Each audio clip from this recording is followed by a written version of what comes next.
apologies for the potentially awful quality of this video. It'll be a nice little test. But the dog has had I've got a little USB SD slot reader for my computer because I don't have an SD slot in the computer that I edit from now. And the dog's basically trashed it. So I can't actually use my camera to upload anything or edit anything or anything like that. So I have a few videos waiting in the wings for both this channel and for my other channel, and I can't do anything with them right now. They're just stuck on the SD card. So I thought I would do a video that hopefully the quality doesn't mind or doesn't matter quite so much. You guys won't mind so much about the not so amazing quality, because it's actually, I'm not going to show you anything. And it's going to be a KhiFlix video, which you will know from the title. If you've never seen these videos before, it's basically me just talking about what kind of stuff I'm watching on TV at the moment, and a little chat about that. Think of it as kind of just like TV favourites if you want. So I have my little list in my planner.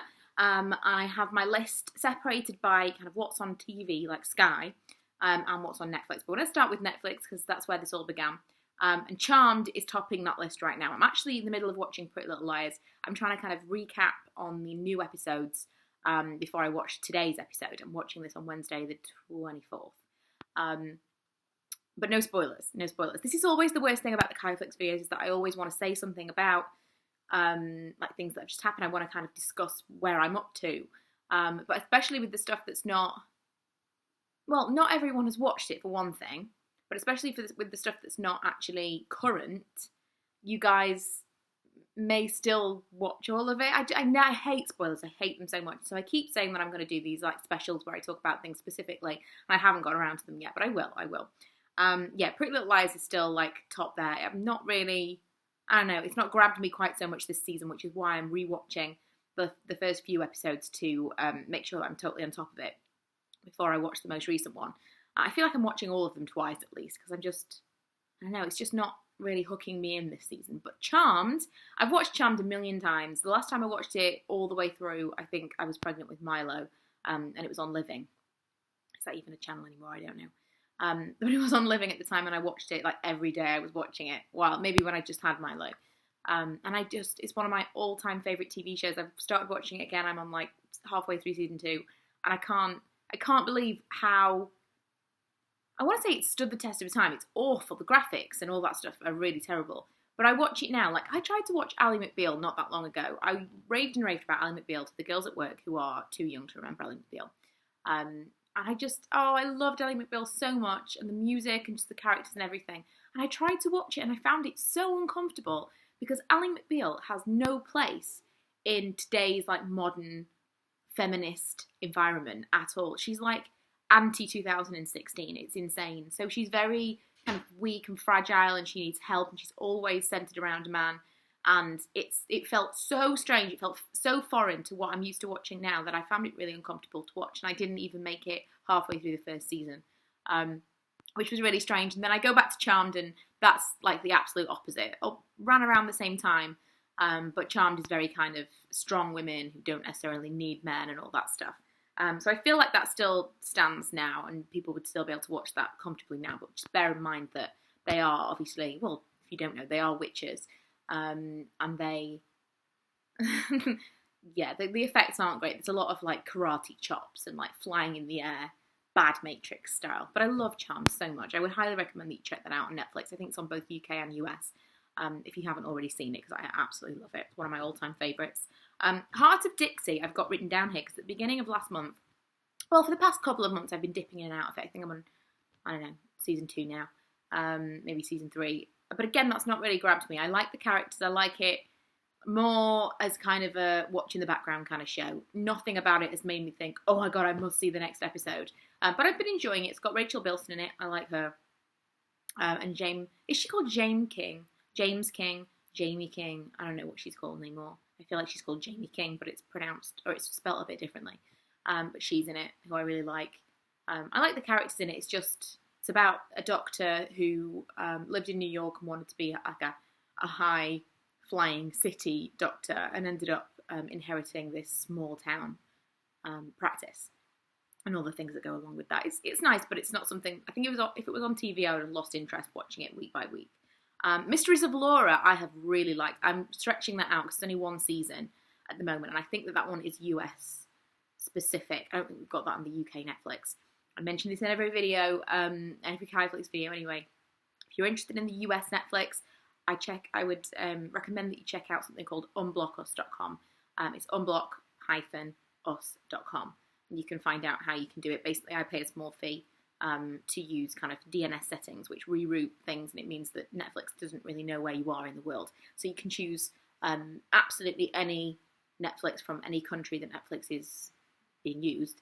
You can choose whatever library you want. I think it's fantastic for kind of foreign stuff as well, because you can literally pick anything. I can go into French Netflix, and they've still got a lot of English-speaking stuff, and a lot of stuff that's just got subtitles, but they've also got like a lot of native language stuff as well. So if you are not necessarily, or if you're maybe learning a language, or if you're not necessarily native to the UK and you speak another language naturally, then it's just a really cool thing. I mean, obviously I use it just to have a larger library of stuff to watch, and the US one is amazing. But I still flip back to the UK one. They've got Once Upon a Time and they've got Pretty Little Liars in the UK that they don't have the same episodes of in the US. So yeah, anyway, just because I know I'll get a question, unblock-us.com.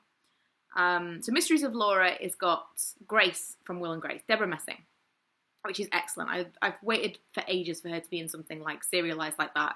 I absolutely loved Will and Grace, one of my favourites, and I love her in that as well. It's a cop show, and she's the cop, and she was married to another cop, and there's not a tremendous amount, to tell about it without giving away what happens in the show, but it's just a cop show, and she's in it, and I love her in it. And she's got two crazy kids that are like driving her insane, twin boys. And then I'm moving on to Sky, so TV. Californication, we finally finished watching this month. That has been something we've dipped in and out of through Netflix for the past, I would say, 2 years, maybe 3 years. Probably more than 3 years, actually. We absolutely loved it. It is raunchy. It's an adult show, so bear that in mind. I don't think there's been an episode. In fact, potentially the last episode, I was thinking about this the other day. I don't think there's been an episode, perhaps that one, where it's not like really hot and heavy throughout. So if that's not your bag, then you're not going to like this. I'm pretty sure it must be HBO, like a Showtime show, because anything like that, like Weeds and stuff, it's all, and not Vampire Diaries, what's the other one? True Blood. If you liked True Blood, the kind of feel of that, adult theme-wise, then you'll probably like Californication. And I think David Duchovny is like a sex addict in real life, so probably felt totally natural for him. But the general idea is that he feels that he belongs in New York. He's a writer, feels that he belongs in New York, and he's had to move to California with his family, and it is his Californication. So it is him, like, I don't know, moving on with his life and the various things that happen to him. And it's just all, he's just totally screwed up. It's brilliant. I think that they pretty much got the very last season wasn't all that, but they kept my attention throughout. I really enjoyed that season, and I liked the way it ended. I'm sad that it ended, but I'm glad that we didn't totally binge watch it. We'd kind of forget about it, and then we'd go back to it and watch it for ages, and then go back to something else. But now with the whole Netflix thing and the streaming, you so get used to just binge watching six seasons of something, episode by episode, for like 2 weeks, and then there's this huge void. That's kind of what we did with True Blood. It wasn't 2 weeks, it took us months to get through them all, and then we were watching it just as the final season was on TV, which we were taping, and that was like, between that and House, those are the two shows that probably left the biggest, like, oh my god, now what am I going to do without these shows? I was genuinely bereft when they ended. But Californication, I felt like came to a nice ending, and I liked the way it ended. And it's on Sky. All the box sets are on Sky at the moment. I'm assuming because they are advertising X-Files, which is the next thing on my list. X-Files. I remember X-Files being really scary because I was quite young when it was on originally. And I did watch it. I didn't watch all of it because, like I say, it was quite scary. I watched more the later episodes, and it was always a bit confusing, and I couldn't really follow it. And it's been a bit like that in this new season. But the most recent episode was so funny. There was like comedy X-Files. I don't know. We're sticking with it. I'm not sure about it yet. I'm really glad they stuck with the first original. The credits are all original credits and stuff. But I'm liking it. I think it helped knowing that he was in that other show. When Californication ended, it helped to know that we were still watching David Duchovny on X-Files. And he's like kind of the same character in everything that he does. Also, it's got Joel McHale. Joel McHale was in it. that was kind of cool. If you watch Community or The Soup, which is sadly over now, Joel McHale was in the X-Files, so another reason to watch. But I'm not totally sold on it yet. I just wanted to, I'm watching it. Madam Secretary, we have been watching Madam Secretary, and it's the second season now, and we're a few episodes in. I like it, but it makes me feel stupid because I don't watch things and pay attention. I'm the very passive TV watcher. I'll be doing something else and watching it and trying it. That's probably why I watch Pretty Little Lies multiple times to understand what's happened. But you have to really pay attention. You need to actively watch the show.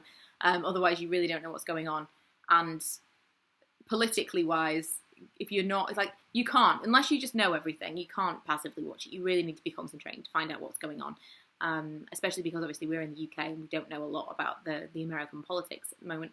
We don't know a lot about politics at all, truth be told.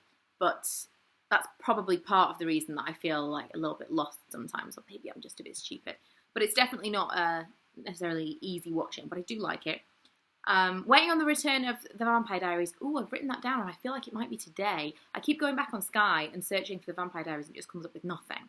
I do like the new thing, or newish, probably years old now, thing that Sky does where if something stops, it keeps the series link for you so that if it comes back on again and you don't know, it automatically tapes it. So I do like that, and I'm interested to see when it pops up again in my planner. But I'm waiting for The Vampire Diaries. I've been trying to rewatch the most recent episodes, but I hate when they have a series hiatus like that, because you've only watched like half the season. It's not enough. It's annoying. And the last thing I've got written down here is I'm looking everywhere for season 3 of Beauty and the Beast. I think it was on, I think the channel is Watch in the UK that we get Beauty and the Beast and like Grimm and stuff like that. And I missed it, and I remember thinking at the time, it'll be fine, it'll be repeated, or it'll go on to catch up or something, and it never did. And it's killing me. Beauty and the Beast is one of the things on Netflix. I've watched it two seasons. I've watched it all the way through twice. One of the things on Netflix that I watch by myself, because I'll normally watch stuff by myself that Lee's not into, and it's normally a bit like Heart of Dixie, a bit like, meh, I don't want to like watch that an episode at a time with him. I just want to kind of, there's lots of episodes of something, I'll just power through it, knowing he's not interested in it. But Beauty and the Beast is very much like The Vampire Diaries in that it's something that I started watching by myself, thinking it a bit of a time killer, bit of something on in the background whilst I'm doing other things, and ended up completely being obsessed with absolutely loving all of The Vampire Diaries, and that was Beauty and the Beast. Beauty and the Beast is amazing. It's like, it's a cop show, but I didn't know it was a cop show. I mean, I watched the original one from a long time ago, like from like the 80s, a long time ago, that's when I was born. I watched the original one some years ago, and it's different to that, but it's the same kind of format in that she's a cop, and he's the Beast, obviously. But it's a love story. It's like such a passionate love story. I think that you would love it. Whoever it is that I'm talking to right now, I think I love Beauty and the Beast TV show. It's got Kristen, is she called Crook? She was Lana, no, she wasn't Lana, was she? Was she Lana Lang on Smallville? I used to love Smallville as well. I don't remember. And the guy that plays the Beast, I can't remember his name either. I'm the worst. But he's gorgeous.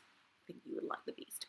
Oh, Beauty and the Beast. I cannot wait. I've been trying to stream it. It doesn't work.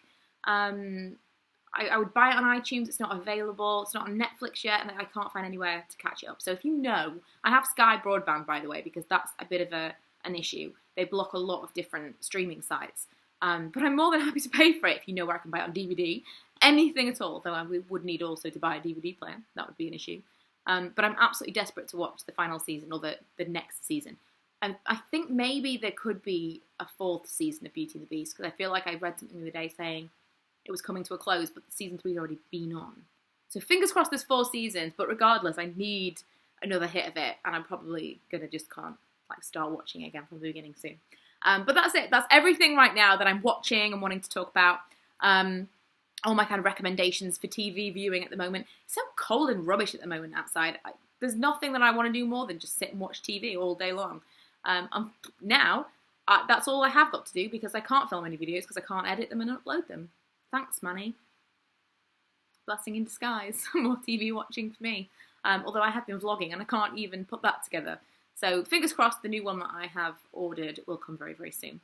But in the meantime, those of you that were asking for a KhiFlix video, because it was the one thing that I was putting off doing, I don't know why, just wasn't getting around to filming it.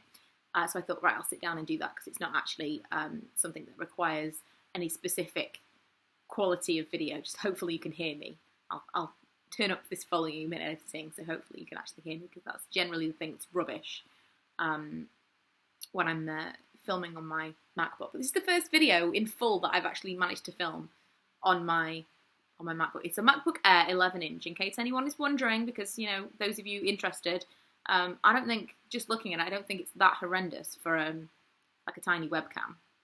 But you tell me. I will be back in full HD very, very soon. Thanks for watching, and I'll see you guys next time. Bye!